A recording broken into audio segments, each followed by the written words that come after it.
Hello guys! Welcome back to this channel, Gaijin World! And today, pag-usapan natin yung latest update tungkol sa etravel.gov.ph ngayong April 2024. Alamin natin kung ano yung mga latest or yung mga changes dito sa pag-register sa eTravel. Thank you so much doon sa previous video natin dahil sobrang daming comments doon. At yung mga comments doon, as much as possible, tinatry natin sagutan. At ayun, itatry din natin i-address yung mga natanggap nating inquiries doon sa last video natin about eTravel. Kaya simulan na natin. Okay, so nandito tayo sa Google browser and ang gagawin lang natin, itatype natin yung etravel.gov.ph and lalabas na agad siya. etravel.gov.ph. Pag pinuntahan natin yan, makikita natin dito yung option about eTravel. Make sure na ito yung pupuntahan nating website, okay? eTravel Philippine One-Stop Electronic Travel Declaration. So click natin yan.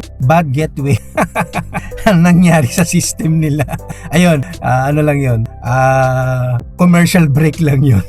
Nakakatawa naman to. Umpisa pa lang bad gateway agad. Anyway, ayan, nirefresh lang natin yung page nila at umokay na. So ito yung kanilang bagong page. Okay, actually front page lang naman ang nagbago dito, no? Gusto ko lang i-clear yan sa inyo. Doon sa mga nagtatanong ano tong ibig sabihin nitong mga to. Yan, eTravel is free. Yan, Philippine Travel Information. Simplify your travel with eGov.ph app. So may hiwalay na application for eGov.ph. So anong say ko dito? Parang nakikita ko dito, ginamit nila yung etravel.gov.ph na platform para i-introduce si eGov.ph app. So para saan ba yung eGov.ph app? Ito daw yung mga nasa Pilipinas na maraming mga transaction sa government facilities ng Pilipinas, makakatulong ito sa mga Pilipino na nasa Pilipinas. Ang gulo ko ba? So ang gagawin nyo, ida-download nyo to guys gamit ang inyong phone kung kayo ay naka-iPhone or yan, mag-App Store kayo, kung Google naman sa Google Play. Para naman dun sa mga nasa abroad, okay, foreign nationals here. So pag kinlik mo yan, okay, pag kinlik mo yan, ang punta mo dyan dito, yung sign in sa taas. Ito, yung sign in dito sa taas, same lang din yan dito sa click here, okay? So, alin po ba ang gagamitin ko? Tanong nung iba, eGov.ph o etravel.gov.ph? Okay, so, ang say ko dyan, gamitin mo yung eTravel kasi bago pa lang yung eGov.ph. Kung most especially yung mga nasa abroad, gamitin nyo talaga yung itong etravel.gov.ph. So, bago pa lang yung eGov at mas maraming, kumbaga, naka-integrate lang dyan yung paggamit ng mga eTravel. Okay, naka-integrate dyan yung paggamit ng eTravel sa eGov.ph. Gumawa sila ng parang one-stop application, one-stop shop na application. So pag kinlik nga natin yung kanina no, yung sign in doon sa may yan, pakita natin ulit. Itong foreign national, click here or itong sign in, same lang din naman yung kalalabasan dyan. So pupunta ka pa rin dito sa login. Okay, ayan. Para dun sa mga bago pa lang magre-register dito sa eTravel, so ang gagawin nyo lang ay magsa-sign in kayo dito sa button na to. Click nyo yung button na ito, sign in to eTravel with eGov.ph or create an account. Okay, so for this video, itatry natin yung eGov.ph or eGov.ph para matry lang natin yung different. And since nandito ako sa Philippines, and since nandito ako sa Japan, hindi ko magagamit itong login with eGov.ph mobile number, use email. Ayan, try natin use email. Okay. So, pag ginamit mo yung sign in, ibig sabihin meron ka ng account. Okay, so iisa yung account for eTravel and eGov.ph. So, kung wala kunwari tayong account, anong gagawin natin? Mag-create tayo ng account. Ito, create an account. Yan, mag-create tayo ng account para dun sa mga bagong gagamit pa lang ng eTravel. So, create an account and enter natin yung ating email address.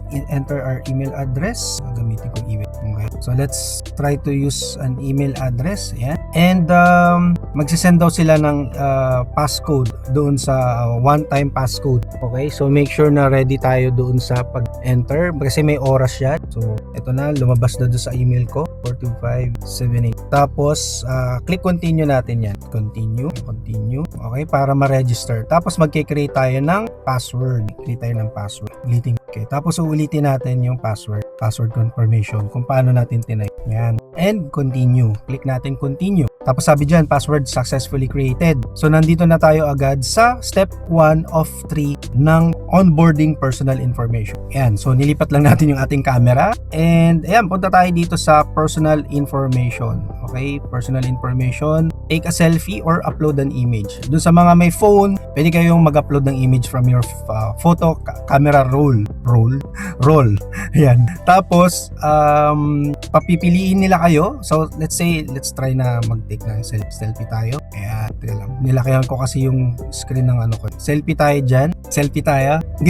Ayusin nyo yung selfie nyo guys. Okay, let's selfie. Tapos, ma-upload na siya doon sa, magiging ano na siya. Thumbnail na siya nung ano. Magiging avatar mo na siya. And, Philippine passport holder, foreign passport holder. Click natin yung Philippine passport holder. Enter natin yung name. So, gamitin natin yung mga dati nating in-enter na details kasi para mas mabilis nating mapakita sa mga nanonood kung ano yung mga dapat. So, let's say ano yung mga name, middle name, last name. May iba dito na hindi na-enter. So, check nyo na lang. Then, birthday, sex, mobile number, citizenship. Ayan, yung mga hindi naka-highlight, yan ang i-enter ninyo. Country of birth, then passport number. Click nyo. Pagka nag-type kayo, kailangan make sure na lumabas yung option sa na blue, okay? Yan o. Kailangan lumabas to. Piliin niyo kasi hindi siya na-register na maayos. Tapos, occupation. Marami nagtatanong dito kung wala daw dito yung kanilang occupation. Ano ba yung mga nandito? Tingnan natin. Airline crew, clerical, diplomatic, entertainer, professional, retired, seaman, then unemployed. So, dun sa mga may business, pwede na nalang piliin is unemployed, or kasi napaka-vague nung occupation dito eh. Mamili na lang kayo ng pinakamalapit, okay? Unemployed or kasi pag sinabi mong worker, possible na nasa kayo, trainee visa or SSW dito sa Japan, 'di ba? Worker laborer. So let's say yan na lang ang ating and nandito tayo sa Japan ngayon kaya over classification land-based. So may option yan kung sea-based or land. Then next, okay, nandito na tayo sa permanent country of residence. So pipiliin natin, kailangan piliin nyo mabuti yung blue. Okay, and then state of province, yung nilagin ko before, ayan, gagamitin ko na lang din dyan para mas malis tayong makapat. Yung pinili nating address, eto, isiset nyo lang dyan. So, Zambales, Olongapo, Samita, and then yung house lot number. So kapag nakapag-register na kayo before yan, sa browser niyo kung nakasave na yung data, automatic na yan, nalalabas dyan. Pwede nyo na lang. Okay, then click. Okay, so sa susunod na page, according dito, step 3, onboarding summary na. So kung ano na yung mga in-enter ninyo sa mga nakaraang pages, sa mga previous pages, ito na yun. So lalabas na. Ayan na yung mga details na in-enter natin. Okay, so yan nyo lang, reviewin nyo lang kung tama yung mga in-enter nyong data and then click submit. And then your profile is complete. You can now begin. Miss niya, hindi ko nabasa. So dun sa mga pupunta pa lamang dito sa Japan, ayan, alam nyo naman 'di ba na importante pagdating nyo dito sa Japan, importante yung internet guys, dahil paano naman tayo makakapag-upload agad ng ating mga sarili, paano tayo makakapag-post ng ating mga Instagrammable pictures, Facebook, 'di ba, TikTok, na nandito na tayo sa Japan. Welcome to Japan, 'di ba? So kailangan natin ng internet. Kahit na may internet sa airport, paglabas mo ng airport, paano ka ko-connect? 'Di ba? Lalo na't first time mo sa Japan. So anong gagawin mo? Meron akong i-recommend sa inyo guys. At kapag in-avail nyo yan guys, meron kayong 10% discount dahil galing yan sa Gaijin World. Ayan, Gaijin World guys. So ito yung link nasa description box ng video na to. So ano yung tinatawag naming wifi na yan? Yan yung Ninja Wi-Fi. Okay, Ninja Wi-Fi guys. So ito yun. Ayan, ito yung Ninja Wi-Fi. Para may idea kayo. So itong Ninja Wi-Fi na ito ay bababa ko ng konti. Yan. So sila yung provider dito sa Japan. Isa sila sa mga provider dito sa Japan ng mobile Wi-Fi router or ano siya. Eto, ayan oh. Abangan niyo guys kasi magbablog tayo. Papakita ko sa inyo kung paano gamitin itong ano nila. Papakita ko sa inyo kung paano gamitin itong kanilang global Wi-Fi. 'Di ba? Bagong-bago, i-unbox ko pa lang, kararating lang. And papakita ko sa inyo kung paano gumamit nito at saan kukuhanin. Pagdating niyo sa airport, saan niyo pwedeng kuhanin, napakadali lang guys gawin. Okay? At napakamura. Mas mumura pa siya kapag in-avail nyo to gamit yung gamit yung link na nasa description box ng video na to. Dahil may 10% off galing sa Gaijin World. Okay? Ninja Wi-Fi guys, Ninja Wi-Fi. Abangan nyo kasi gagawa natin ito ng tutorial kung paano kayo makaka-access ng Wi-Fi dito sa Japan gamit tong Ninja Wi-Fi. 'Di ba? Ang lapit ng mukha ko. Ayan.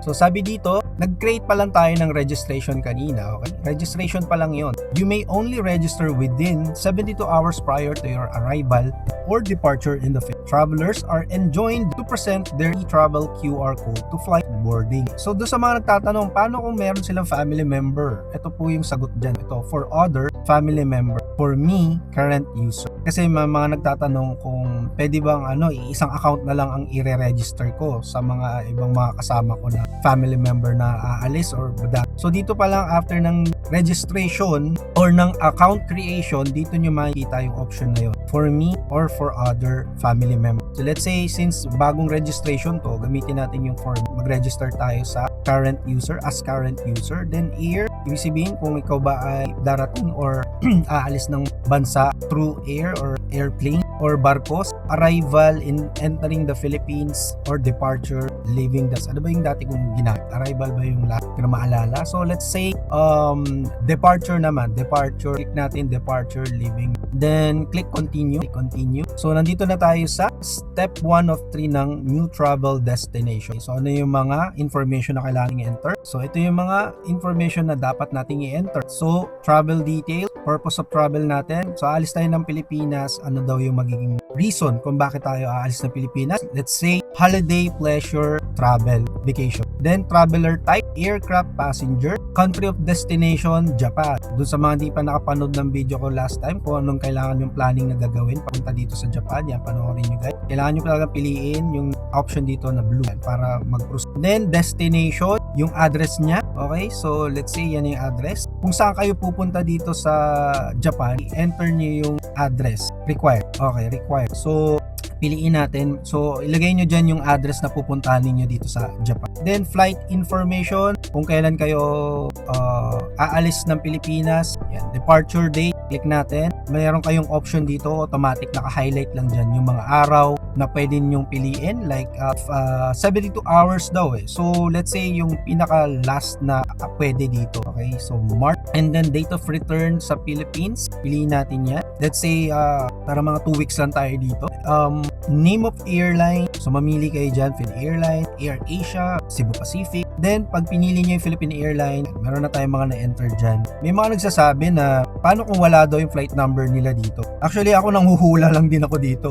Naglalagay ako ng mga flight number dito na hindi naman registered dito sa kumbaga wala sa drop down nila. So, pwede namang mag-enter ka ng flight number dyan. Pero make sure na tama talaga kung ano yung ni-register mo, kung ano yung naka-save dun sa nung bumili ka ng ticket. Yan ang ilagay mo dyan, okay? Para walang conflict dun sa once na chinek na sa immigrant. Airport of departure, ayan, papipiliin ka saan ka manggagaling, intern to Ninoy. So, lalabas yan in Terminal 1 or Terminal 1, and then say bed number is optional, pero yan, try natin maglagay. So, itong mga details na nilalagay natin dito guys, like name of airline, flight number, or lalo especially flight number. Ano yan, manual mong ilalagay yan. Hindi mo kailangang mamili. Paano kung iba doon sa, kumbaga yung, kung ano yung nakalagay doon sa ticket ninyo, yan ang ilagay niyo dito sa flight number. So, kayo mismo mag-enter niyan. Hindi yan drop down list. Hindi kayo mamimili dyan. Click next. Click next. Tapos, sabi dito,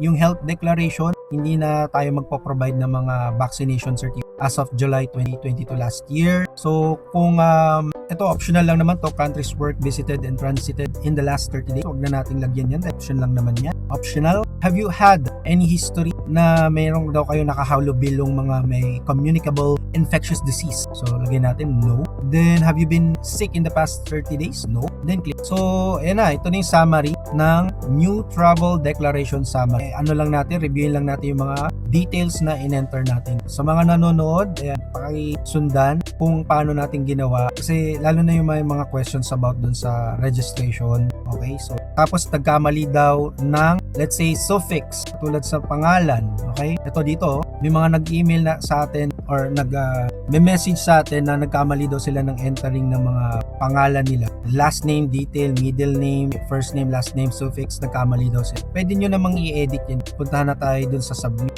na natin. And congratulations, and magkakaroon na tayo ng QR code. Okay, may QR code na tayo. Sabi dito, kindly present your passport to immigration officer for e-travel registration, confirmation, and border. So ito na yung ginawa nating e-travel. Okay, so yan yung reference number. So paano natin i-edit yung information? So hindi pala dito natatapos to, no? Meron pa siyang kasunod. So once na na-generate na yung QR code, pwede ka pang mag-proceed dun sa next step. I-scroll down below and click nyo yung for custom online declaration. So since wala na akong oras at kailangan ko nang pumasok, itutuloy na lang natin ito sa susunod nating video. So ayan, pag kinlik nyo kasi yung for custom online declaration, kailangan nyo declare ng mga items na dadalhin nyo dito sa Pilipinas. Ano na lang natin, gagawin natin yan sa susunod na video.